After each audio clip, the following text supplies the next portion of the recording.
नमस्कार। तो 22 नवंबर 2022 को जो था वो पेपर कंडक्ट किया गया था workshop instructor welding post code 991 का। इसके कुछ सेक्शन तो हमने डिस्कस कर लिए हैं। आज पॉलिटी का सेक्शन जो है इसका डिस्कस कर लेते हैं, डिटेल से डिस्कस कर लेते हैं, ताकि आने वाले एग्जाम्स में अगर कोई भी पॉलिटी का क्वेश्चन आपसे पूछा जाता है इन क्वेश्चन से लिंक करता हुआ, तो आपका वो बिल्कुल भी गलत ना हो, वो आपका सही होना चाहिए।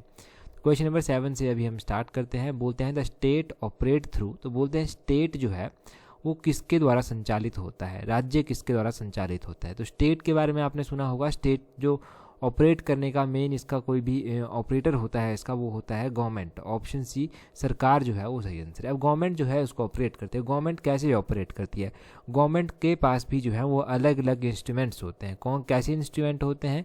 आप इनको इंस्ट्रूमेंट कह लीजिए, ऑर्गन्स कह लीजिए सरकार के, जिसमें क्या क्या आता है? लेजिस्लेटिव आता है, एग्जीक्यूटिव आता है, जुडिशरी आता है। इनके रोल आप अच्छी तरह से जानते हैं कि क्या क्या रोल होते हैं लेजिस्लेटिव, एग्जीक्यूटिव और जुडिशरी के। आपको ये भी पता होना चाहिए कि जो गवर्नमेंट सर्विसेज हैं ये सारी जो हैं ये इन्हीं ऑर्गन्स के द्वारा बनाई जाती हैं, गवर्नमेंट के द्वारा ही बनाई जाती हैं एक तरह से कहें। और ये क्यों बनाई जाती हैं? ताकि लोगों का वेलफेयर किया जा सके, लोगों के वेलफेयर के लिए जो है ये बनाई जाती हैं। तो ये आपने ध्यान रखना है यहाँ से। और प्रेजेंट टाइम में अगर हम बात करें तो इंडिया में 28 स्टेट हैं और 8 यूनियन टेरिटरी हैं, 8 केंद्र शासित प्रदेश हैं और 28 राज्य हैं। तो ये भी आपने ध्यान रखना है, ये भी क्वेश्चन पूछ लिया जाता है। अगला क्वेश्चन देखिए, क्वेश्चन नंबर 8। क्वेश्चन नंबर 8 में बोलते हैं under which article of Indian constitution can an individual move to the supreme court directly in case of any violation of fundamental right. देखो, अगर आपको लगता है ना कि आपके फंडामेंटल राइट का वायोलेशन हो रहा है, उनका जो है पालन नहीं किया जा रहा, उनका उल्लंघन हो रहा है, तो आप जो है वो डायरेक्टली आर्टिकल 32 का इस्तेमाल कर सकते हैं। और आप कहाँ जा सकते हैं? सुप्रीम कोर्ट जा सकते हैं। आर्टिकल 32 के तहत जब भी आप सुप्रीम कोर्ट जाएंगे तो सुप्रीम कोर्ट के पास भी रिट इशू करने की पावर होती है। ये रिट कौन कौन सी हैं? तो रिट भी आपने ध्यान रखनी है। एक हैवेस कॉर्पस है, एक मैंडेमस है, एक प्रोहिबिजन है, एक सैलिटरी है और एक क्यूओ वेरेंटो है। तो ये रिट भी आपने ध्यान रखनी है। और कई बार एक क्वेश्चन, बहुत बार एग्जाम में क्वेश्चन पूछा गया है। क्वेश्चन क्या पूछा गया है कि कौन सा फंडामेंटल राइट जो है वो राइट टू कॉन्स्टिट्यूशनल रेमिडीज़ के साथ बात करता है। रेमिडीज़, कॉन्स्टिट्यूशनल रेमिडीज़ की जो बात करता है वो करता है आर्टिकल नंबर 32 ही। यहाँ पर ऑप्शन में आर्टिकल नंबर 28 दिया गया है। तो ये किसकी बात करता है? ये बात करता है freedom to attend religious instructions और religious worship in certain educational institute. आप किसी भी एजुकेशनल इंस्टीट्यूट में जो है वो क्या कर सकते हैं? अटेंड कर सकते हैं। आपके पास ये फ्रीडम है कि आप कोई भी रिलीजियस इंस्ट्रक्शन, रिलीजियस वर्शिप को जो है वो फॉलो कर सकते हैं। आर्टिकल नंबर 29 किसकी बात करता है? ये माइनॉरिटीज़ जो होती हैं, माइनॉरिटीज़ के इंटरेस्ट को प्रोटेक्ट करने की बात करता है। और आर्टिकल नंबर 31 किसकी बात करता है? तो ये आर्टिकल जो था वो डील करता था राइट टू प्रॉपर्टी से, जिसको अब रिपील कर दिया गया है, फंडामेंटल राइट से हटा दिया गया है। और जैसे ही इसको फंडामेंटल राइट की लिस्ट से डिलीट किया गया, वैसे ही आपने ध्यान रखना है इसको जो था वो लीगल राइट बनाया गया। और 44th कॉन्स्टिट्यूशनल अमेंडमेंट जो कि 1978 की है, उसके तहत इसको डिलीट किया गया। ये भी ध्यान रखिए। और आपने ध्यान रखना है कि प्रेजेंट टाइम में हमारे पास जो है 6 फंडामेंटल राइट है, 6 फंडामेंटल राइट प्रेजेंट टाइम में हैं। अगला क्वेश्चन देखिए, अगले क्वेश्चन में बोलते हैं the vice president is the ex officio chairman of. तो ये क्वेश्चन भी बहुत बार पूछा गया है। वाइस प्रेसिडेंट जो है वो किसके पदेन अध्यक्ष होते हैं? एक्स ऑफिशियो चेयरमैन होते हैं। तो ये राज्यसभा के एक्स ऑफिशियो चेयरमैन होते हैं। ऑप्शन ए जो है वो सही आंसर है। अब ये राज्यसभा के एक्स ऑफिशियो चेयरमैन होते हैं। अगर हम वाइस प्रेसिडेंट ऑफ इंडिया की बात करें तो देखो, इंडिया के जो वाइस प्रेसिडेंट हैं ये जो है वो सेकंड हाईएस्ट ऑफिस होता है भारत का। यानी कि पहले नंबर पर तो प्रेसिडेंट होते हैं, दूसरे नंबर पर वाइस प्रेसिडेंट होते हैं इंडिया में। ये ध्यान रखना है। वाइस प्रेसिडेंट को कैसे जो है वो चुना जाता है? तो वाइस प्रेसिडेंट को जो चुना जाता है उसका प्रोसीजर इस तरह से होता है। जब इनको इलेक्ट किया जाता है तो नॉमिनेटेड और इलेक्टेड दोनों मेंबर्स होते हैं पार्लियामेंट के, और ये जो है इनको चुनते हैं। पार्लियामेंट के इलेक्टेड और नॉमिनेटेड दोनों मेंबर जो हैं वो वाइस प्रेसिडेंट को चुनते हैं। पार्लियामेंट का मतलब क्या हुआ? आपका लोकसभा और राज्यसभा, इसमें दोनों आती हैं। इनके दोनों के सदस्य इनको चुनते हैं। पहले नंबर पर जो वाइस प्रेसिडेंट बने थे 1952 में, वो बने थे डॉक्टर सर्वपल्ली राधाकृष्णन। दूसरे नंबर पर भी जो था यही वाइस प्रेसिडेंट बने 1957 में, डॉक्टर सर्वपल्ली राधाकृष्णन। और उसके बाद 1962 में जो था वो डॉक्टर जाकिर हुसैन जो था वो बने थे। और प्रेजेंट टाइम में वाइस प्रेसिडेंट कौन है? जगदीप धनखड़ जो है वो वाइस प्रेसिडेंट ऑफ इंडिया है।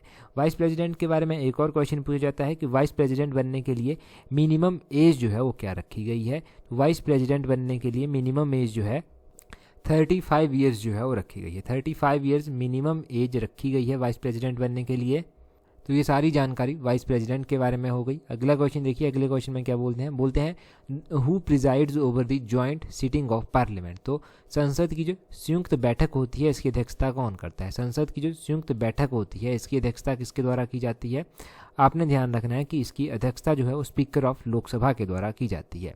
स्पीकर ऑफ लोकसभा के द्वारा इसकी अध्यक्षता की जाती है। अब लोकसभा के स्पीकर के बारे में पहला ही क्वेश्चन पूछा जाता है कि पहले लोकसभा के स्पीकर कौन थे? तो लोकसभा के पहले स्पीकर थे जीवी मावलांकर। मावलांकर का नाम आपने ध्यान रखना है, ये लोकसभा के पहले स्पीकर थे।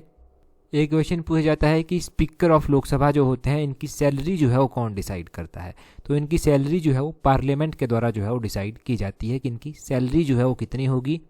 और राज्यसभा के जो चेयरमैन होते हैं आपको पता है एक्स ऑफिशियो चेयरमैन भी होते हैं वो, जो कि वाइस प्रेसिडेंट होते हैं। और प्रेसिडेंट ऑफ इंडिया के बारे में तो आपको पता ही है। और सीनियर मोस्ट मेंबर जो है वो तो चलो अलग बात आ जाती है यहाँ पर कि किसको कौन सा मंत्रालय दिया जाएगा, जो सत्ता में है अपोजिशन में है उसको किस तरह से लीडर ऑफ अपोजिशन बनाया जाएगा, वो बहुत आगे की बात है। परंतु ये आप स्पीकर के बारे में ध्यान रखिए। जॉइंट सिटिंग को कौन प्रिजाइड करता है ये क्वेश्चन भी इंपॉर्टेंट है, तो इसको भी ध्यान रखिए। अगला क्वेश्चन देखिए, बोलते हैं under whose advice the president of India declare emergency under article 352। तो बोलते हैं किसकी सलाह पर जो है वो भारत के राष्ट्रपति अनुच्छेद 352 के अधीन जो है वो आपातकाल घोषित करते हैं। देखो अगर प्रेसिडेंट को जो है वो इमरजेंसी डिक्लेयर करनी है तो कौन उनको एडवाइस करेगा? तो कैबिनेट की एडवाइस पर, ऑप्शन बी जो है वो सही आंसर है। कैबिनेट की एडवाइस पर जो है वो इमरजेंसी डिक्लेयर की जा सकती है अंडर आर्टिकल 352। इमरजेंसी का प्रोविज़न जो है वो कौन से पार्ट में दिया गया है इंडियन कॉन्स्टिट्यूशन के, ये भी पूछा जाता है। तो आपने ध्यान रखना है कि इंडियन कॉन्स्टिट्यूशन का पार्ट नंबर 18 जो है 18 पार्ट जो है वो बात करता है इमरजेंसी के प्रोविजंस की। और इमरजेंसी एक तरह की नहीं होती है, इमरजेंसी होती है 3 तरह की। एक होती है आर्टिकल 352 के तहत, इसको नेशनल इमरजेंसी भी कहा जाता है। तो क्वेश्चन पूछा जाता है कि किस आर्टिकल के तहत नेशनल इमरजेंसी लगाई जाती है, तो वो आर्टिकल 352 के तहत लगाई जाती है।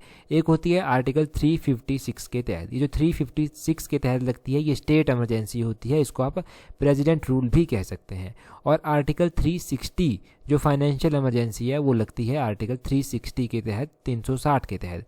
एक क्वेश्चन एग्जाम में क्या पूछा जाता है कि कितनी बार जो है वो फाइनेंशियल इमरजेंसी इंडिया में लगी है। तो देखो इंडिया में आपने ध्यान रखना है कि फाइनेंशियल क्राइसिस के बेसिस पर फाइनेंशियल इमरजेंसी अभी तक एक बार भी नहीं लगी है, तो वो भी ध्यान रखना है आपने।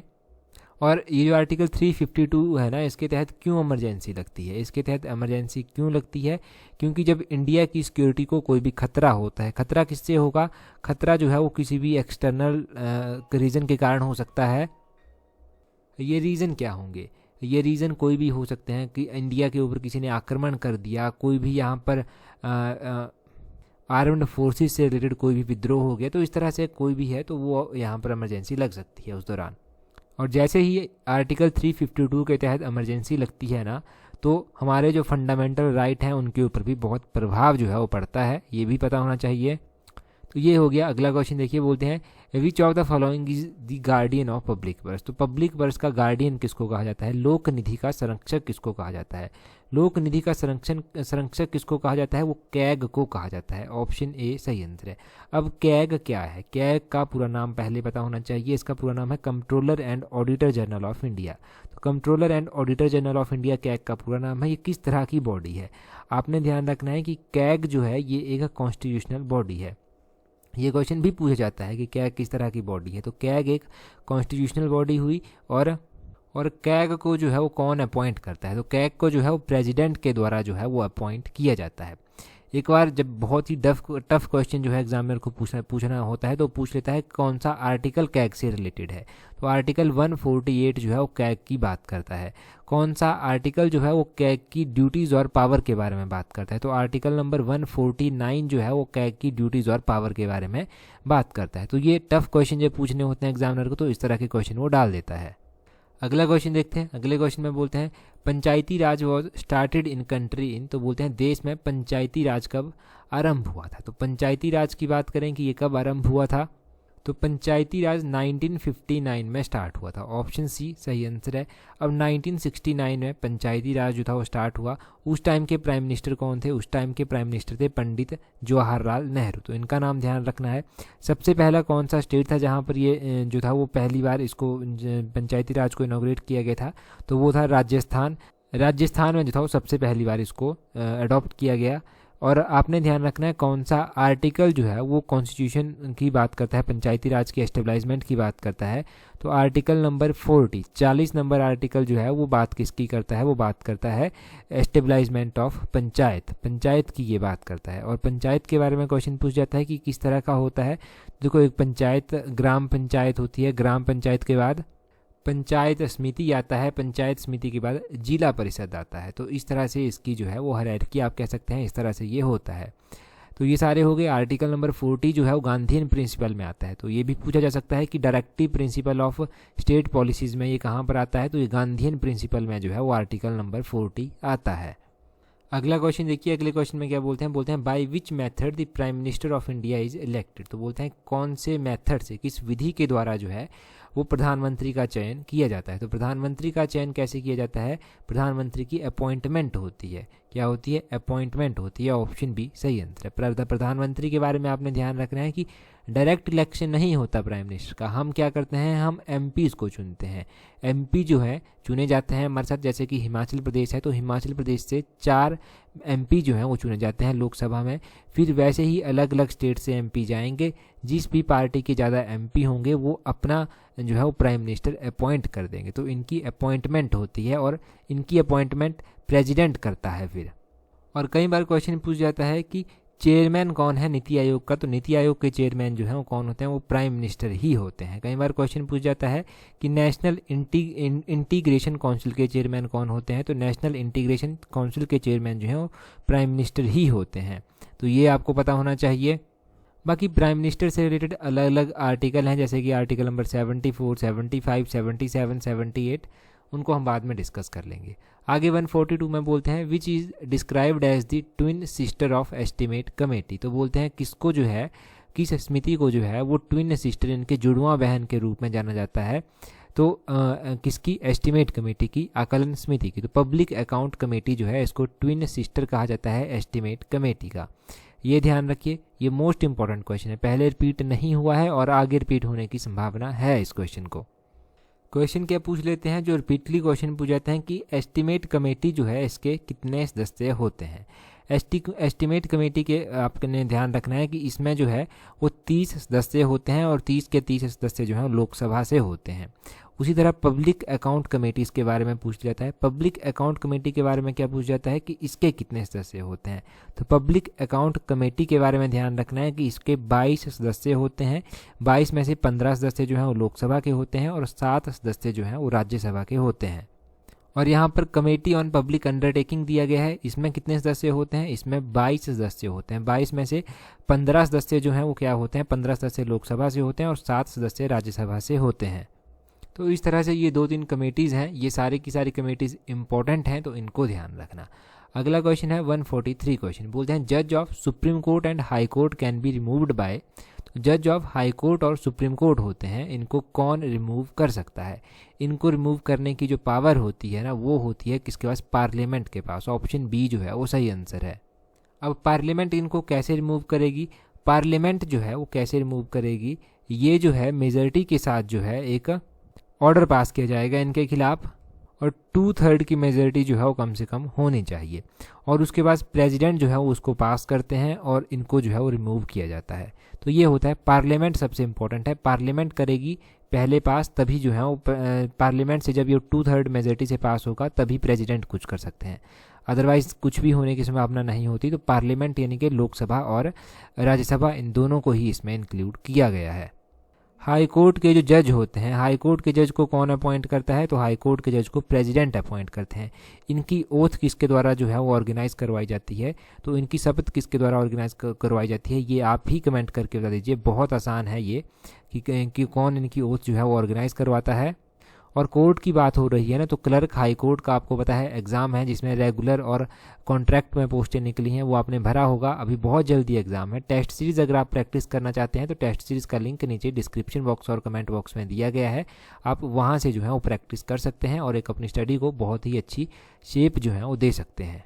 अगला क्वेश्चन देख लीजिए, वैसा ही पूछा गया है जो हम डिस्कस कर रहे थे। बोलते हैं 3 tyre of Panchayati Raj system consist of, तो बोलते हैं 3 tyre of Panchayati Raj system जो है इसमें कौन कौन आता है। मैंने अभी आपको बताया था कि इसमें ग्राम पंचायत आता है, पंचायत समिति आता है और जिला परिषद आता है। ऑप्शन सी जो है वो सही आंसर है। इसमें ये 3 बॉडीज आती हैं, ग्राम पंचायत, पंचायत समिति और जिला परिषद। ये आपने ज़रूर ध्यान रखना है। देखो, हमने ऊपर ही क्वेश्चन डिस्कस किया था पंचायती राज के बारे में, और पंचायती राज के बारे में हमने डिटेल से जब पढ़ा तो हमारे ये 3 क्वेश्चन जो हैं वहाँ से निकल कर क्लियर हो गए। अब ये क्वेश्चन आप कभी गलत नहीं करेंगे। अगर देखो आपसे क्वेश्चन पूछ जाता है कि बलवंत राय मेहता कमेटी कब कॉन्स्टिट्यूट की गई थी, 1957 में इसको अपॉइंट किया गया था। उसी तरह अशोक मेहता कमेटी 1977 की थी। वी के राव कमेटी जो था वो कौन से ईयर में थी, ये 1985 में थी।